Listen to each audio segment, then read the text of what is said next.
This episode is brought to you by Shopify.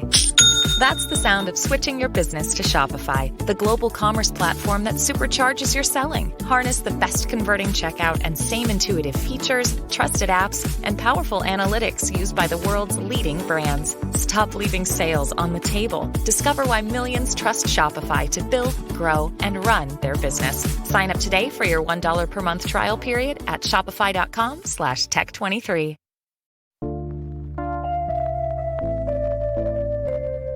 This is Beat Check with the Oregonian. I'm Elliot Noose.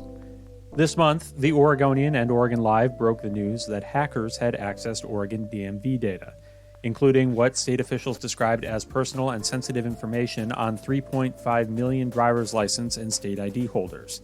That's most Oregonians. And everyone potentially affected was advised to keep a close eye on their credit report for possible fraud. So how did this happen, and what exactly do Oregonians need to do to protect themselves? Here to answer those questions is James E. Lee, the Chief Operating Officer of the Identity Theft Resource Center, a nonprofit that advises identity crime victims free of charge. James, thanks for coming on the show. Well, thank you for inviting me. So Oregonians have probably heard about the DMV hack, but the same incident has affected dozens of government agencies and private companies all across the globe. What exactly do we know about what happened here? What we know so far is a particular kind of software service, it's called a file transfer service, was compromised by threat actors, hackers, who exploited a vulnerability in their software. And that vulnerability had been there for quite some time, and the threat actors themselves have said that they were in that system for nearly 2 years. And what they did was learned that this vulnerability would allow them to take control of the software system from time to time and extract the data that was within it. Now, this kind of software, and there's two versions of it. One, a company would have in their own servers on their own location, and another that would be in the cloud. And both of those services had the same vulnerability. So it was both the local version and the cloud version that was compromised. And what the software did was allow companies to transfer information, particularly large files, within their organization without using email, because email can be compromised. And the thought was, well, this is a far more secure system, and it never has the ability to send or receive information, so it can't be compromised the same way an email system can be compromised. But as we found out, there were vulnerabilities that allow the threat actors to infiltrate the system, and now over time, they have either downloaded information that they have threatened to expose, or they have just downloaded it and they're sitting on it. And what they'll do with it is to be determined. Why is this all coming out now? The reason we know about this is because the threat actors themselves came forward and said, hey, we have your data to a number of companies, starting in Europe. But these are very brand recognizable named organizations. And then we also found out that it was involved both state and federal government agencies. Their total number of customers that are affected by this, depending upon who you're talking to, which forensic research company is looking at it, or the company itself, but we're still talking about upwards of 2,500 different companies who may have been compromised because of this attack and all of the data that they had available to them. So this is a lot of data. Now, you mentioned the number of driver's licenses and state IDs and other automobile information there in Oregon. You have this same situation in the state of Louisiana. That's 6 million.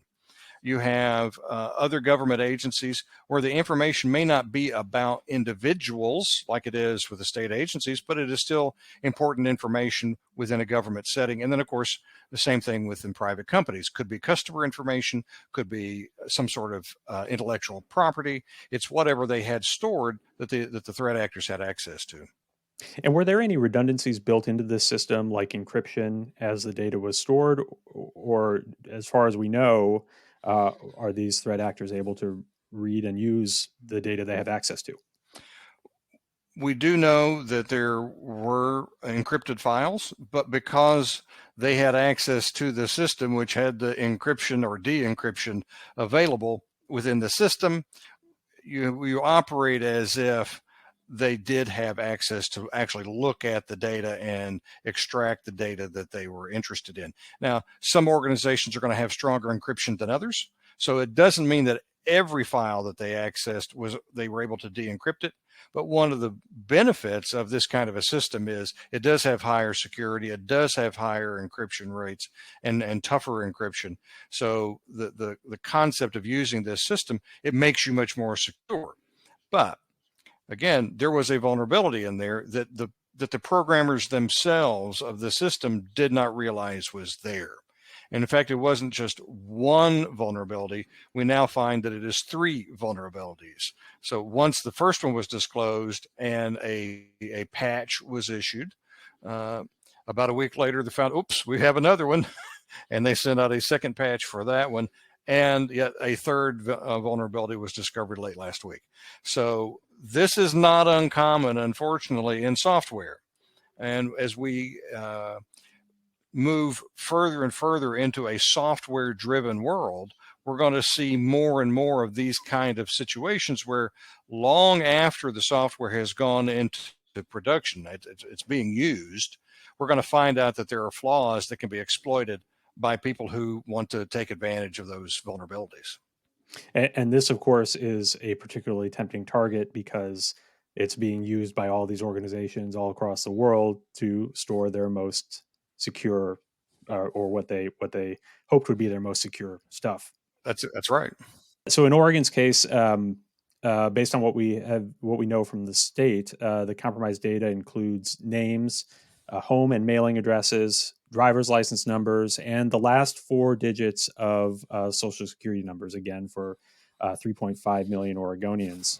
How much damage can a bad actor do with that information?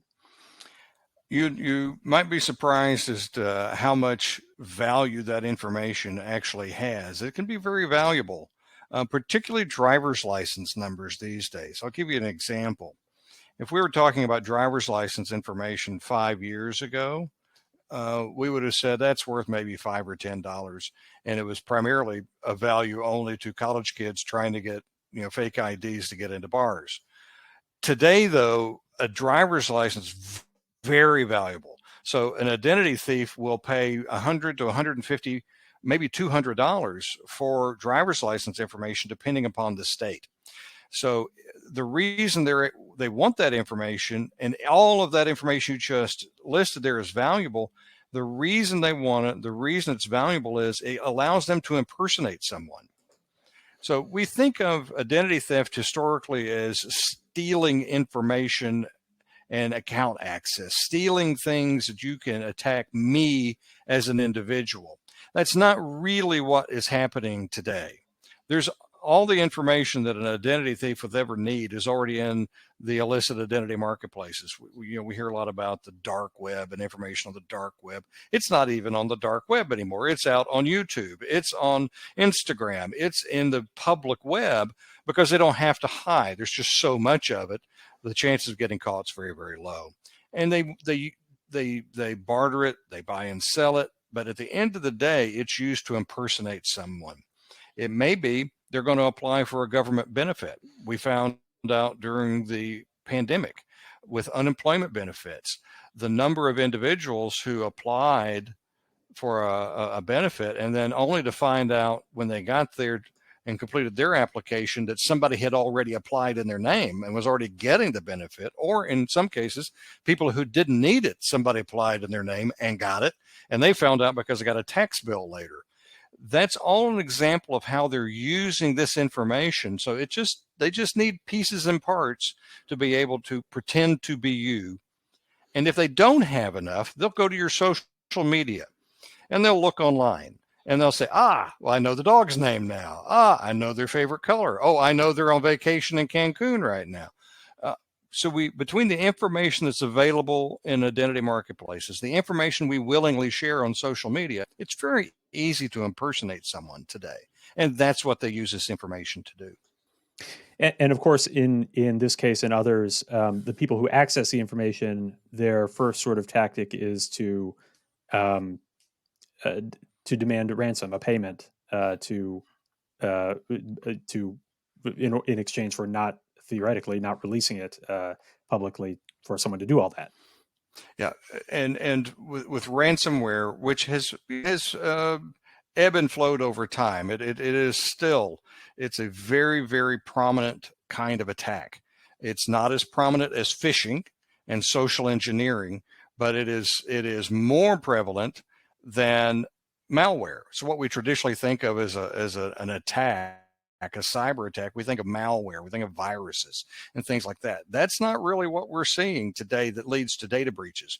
We're seeing phishing attacks, which are a lot of social engineering where we coax information out of you, but also ransomware. And with ransomware, yes, they will demand payment. And right now, the average payment for an organization is somewhere around $300,000. But then they're still going to turn around and they're going to sell that information in a marketplace for the most part. So it's a double option kind of attack. And increasingly, we're seeing new entrants into this ransomware environment where the newer groups, they don't have the same sort of, dare I say, ethics as some of the older groups, where if the older groups, if you give us the money, we're going to give you your data back and we're not going to sell it. And 9 times out of 10, they didn't. The newer groups, they're not interested in that. And they're a lot less forgiving if you don't pay up immediately. And they're very difficult to find. You know, the reality is you have a 0.00008% chance of getting caught if you are engaging in ransomware. But why is that number so low? Primarily because they're not in the United States. So even if we found them, the chances of being able to prosecute them are very low. Now, we've been much more successful here in the last 6 to 9 months in shutting down some of the ransomware groups with a sort of technology tools, but actually finding the people, getting the money back and prosecuting them, not very good chance of that happening because they are outside the jurisdiction of the U.S. So given the information that has been exposed here, what options do Oregonians have now to protect themselves and to protect their identities? This is the classic, the information is already out there. It was out there before this and probably in many respects, but even so, there are things you can do not to prevent it from happening, because you can't prevent a data breach by someone else. What you can do is make that information less useful. So when an identity thief gets their hands on this information, there's not much they can do with it. So the number one thing you can do is freeze your credit. Credit monitoring is great. It tells you what happened, though. It doesn't prevent anything from happening. So the best preventative action you can take is to freeze your credit, freeze the credit of your family members, including your minor children. Your minor children's information is far more valuable even than yours. So freeze your credit. It's easy to do. It's free. You can freeze it. And if you need to access your credit, you can thaw it and then refreeze it again. There are automated processes for doing it with all of the credit bureaus these days. So it's a very easy thing to do and has no impact on your credit score. That's number one, because that means someone can't use that information to impersonate you, to open up a new account, or to try to modify an existing account if it involves credit or insurance or a background check that involves getting a credit check. So that's number one. And if I can break in real quick, I learned on your group's website today that even though that is it's some of the first advice that you get, it's an option that's available to everyone. Many people don't take advantage of it, even when they know that they've been a victim of a data breach. Why is that? A number of reasons. A lot of it is people view it as being inconvenient. There's still a number of people who just don't know that it's available to them, and they don't understand the value of it. But there's the convenience factor. There's a significant number of people who just say, "Yeah, my information's out there. There's not really anything I can do about it, so I'm not going to worry about it." But the reality, it is very easy, and it can prevent a lot of mischief on the part of an identity criminal. They don't like friction. They don't like anything that they can't do quickly, and especially if they can do it in an automated fashion. If you begin to disrupt their ability to do things, like, they're going to leave you alone. So that credit freeze is very important first step. The next step, and this is also gets into this inconvenience factor, and that is make sure you have a different login and password on every account. Now, the login can be the same, but it's the password, a different password on every account. Now, some of us have upwards of 100 accounts these days, so nobody's going to remember 100 passwords. The good news is you can use a password manager as an app that you can add to a device. The browser that people use, the one we're using right now to have this conversation, which is Chrome. Chrome has a built-in password manager. Edge from Microsoft has a built-in password manager. Safari from Apple has a built-in. All these tools now will both manage your passwords for you, and they'll generate a unique password when you want or need them to. So we should use those tools to help us keep track of those passwords. Because here's the reason why. If you have a 7-character password today, even if you have uppercase, lowercase, number, symbol, all that stuff, if you can remember it, it only takes an identity criminal with an automated tool less than 60 seconds to break that password. If you go up to 12 characters with just uppercase and lowercase, it's 300 years. So your password is going to outlive you.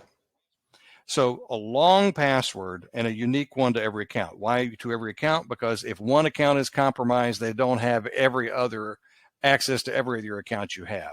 Because what we know from our studies is, somewhere between 60 and 80% of adults use the same password on every account. And that makes it easy for the bad guys to take advantage of us and to compromise our information. And the other piece of advice from the Oregon DMV in this case and other compromised companies is to take a close look at your credit report and watch your credit. How useful is that in a case like this, especially if you're if there was if your data got out there yesterday, you check your credit report today. It's a point in time, right? So how can people keep an eye on that? I mean, it's like the credit monitoring, that a lot of people have because of data breaches. You're given data monitoring for free, or some people pay for the services. It is a tool, and it's a good tool, but it's not a silver bullet. And if you have those kind of services, they're going to check your credit report for you. You can check your credit report on your own. It used to be once a year. Now, coming out of the pandemic, it is much more frequent, and you can check it on your own at all 3 credit bureaus, and it will tell you if there's been any change in your accounts, in the number of accounts, the type of accounts. So you would see if anyone has opened anything. But back to the freeze, if you have a freeze, then they can't do any of that stuff. So the freeze really does cure a lot of ills in this space. It won't keep you from giving your information away if somebody uses what has been stolen to try to extract other information they can use to impersonate you, or maybe take over an account, a social media account. If you click on the wrong link, on an email or a text, it won't protect you from that, but it will protect somebody from opening up new accounts or accessing your credit, which is very difficult to unwind. So your organization tracks the publicly reported data breaches, and last year, I think you found that the number of attacks had declined a little bit from a near record, or at a near record. but the number of people whose data was exposed actually climbed. What are the trends here? Is that the direction where things are going? Fewer, bigger hacks? It's a lot. It's difficult sometimes to kind of peg why things happen in the data breach world as they happen. In part because we don't always get good information. We have a pretty good handle on the publicly reported versions of data breach notices. Actually, I got to commend Oregon for having one of the better data breach laws. What we saw last year was a slight reduction from the previous year. So 2021 was an all-time high. We were 60 data breach notices away from that same high last year. But I got to tell you, this year, we're going to report here in a couple of weeks, the first half of the year, and we just had a quarter that we'll wrap up here in the next week that surpasses the number of breaches we used to have in an entire year. So we're going to have more breaches just in the second quarter that we had from 2005 to 2014 on an annual basis. So we've seen an acceleration this year, and we're on a pace that would set a new record high if it stays on the same pace. Is that because of the recent issue that affected Oregon and others? It's part of it, but it's not a major part, oddly enough. Because we're just now beginning to see the number of organizations report that. So the number of groups that are actually reporting being a victim of that and notifying individuals is still relatively low. It's in the low double digits. But we were on a record-setting pace long before that. This breach with the Move It transfer software may have a very long tail, so we may get a lot of breaches over time. But right now, it's relatively small. But we're certainly on a pace to have a lot more breaches this year reported than we have in the past several years, and they'll have several record highs or near record highs. Now, we track the number of individuals who are impacted as opposed to the number of records exposed or things like that. And we did last year. In fact, for the last several years, we have actually seen a steady decline in the number of people impacted. And that's because the threat actors are going for very specific kinds of information and not trying to get everything that they possibly could from everybody they could get it. So they've been more targeted, and that means there are fewer people who are impacted. The reason why we had such a big jump last year was actually because of just three breaches that were late in the year. They were in Q4. Up until that point, we were going to have another year of a significant decline. But then we had a big breach at Twitter. We had a big breach at AT&T, or at least it was AT&T data. AT&T said it wasn't them, but it was their data. And there was another that people may remember from a game from the 90s that there was a lot of data that had been sitting around unused for a while, and it was breached. So those three alone totaled more than all of the rest of the victims for the rest of the year. So you can have a big number of victims and a small number of breaches from time to time, and that's what we saw last year.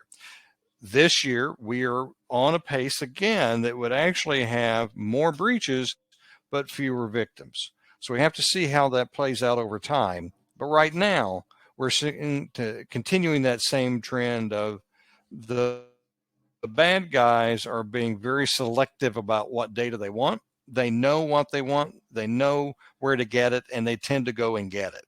So with incidents like this becoming, I guess whether it's more common or just, there are cases where if you're on Twitter, your data may be exposed. If you have an Oregon driver's license. If you're virtually all Oregon adults have had some information exposed as a result of this incident, or may have been exposed, it feels like it's easy to become sort of nihilistic about this whole thing. And I'm sure for people in your position, it feels like a real uphill climb. And for consumers, like there's no way to protect yourself. So one, what do you say to people who are feeling helpless about protecting their personal data? And two, are there public policy solutions or other kinds of solutions that could help rein this in and make it a less of a piece of modern life? It's a great questions, both of them, and it is a hard conversation to have with people sometimes. Sometimes it's because perhaps they've done something innocuously, and it contributed to their information being exposed or being misused, and it's a hard conversation to have with people because they just didn't know. And it's very easy for everybody to get kind of jaded about, oh, it's just the information's out there. There's nothing I can do about it. And the reality is that's not true. There are things we can do about making the information less useful and reducing the impact on ourselves. And it is, to a degree, it's a fact of modern life. But like a lot of other things, we can change our habits to make the impact less. Other countries that we don't have. If you look at Europe and the privacy schemes in Europe, which sometimes for people in the United States who look at those and go, oh, that's way too much government intervention. So that tends to be one of the barriers to getting stronger privacy laws. But the reality is, if we collected less information, there would be less information field.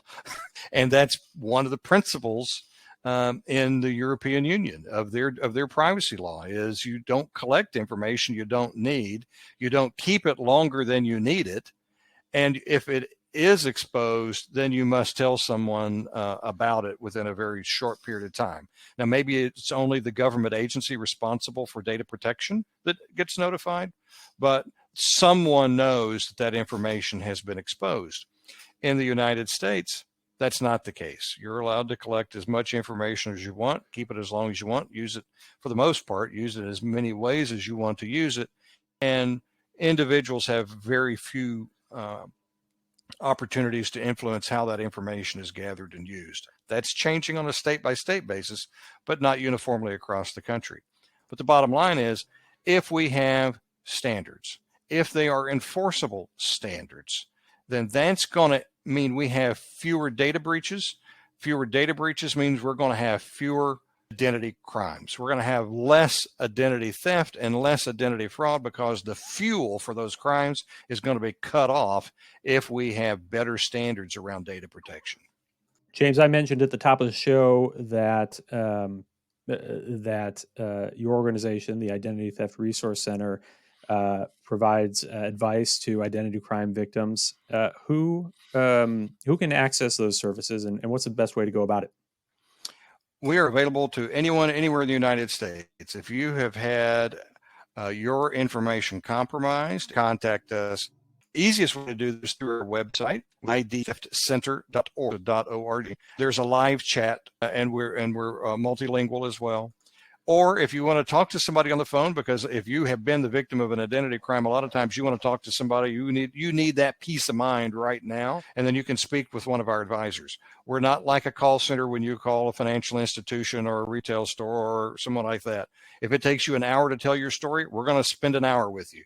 If it takes 10 phone calls to resolve the issue, we're going to take 10 phone calls to resolve the issue. We are here to help.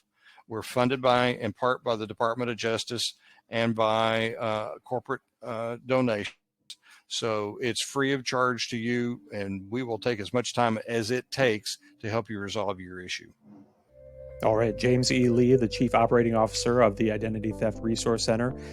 Thanks for coming on the show today. Thank you. Well, thanks so much for listening to Beat Check with the Oregonian. If you like the show, give us a 5-star rating and review in Apple Podcasts. It helps others find the show, and tell a friend.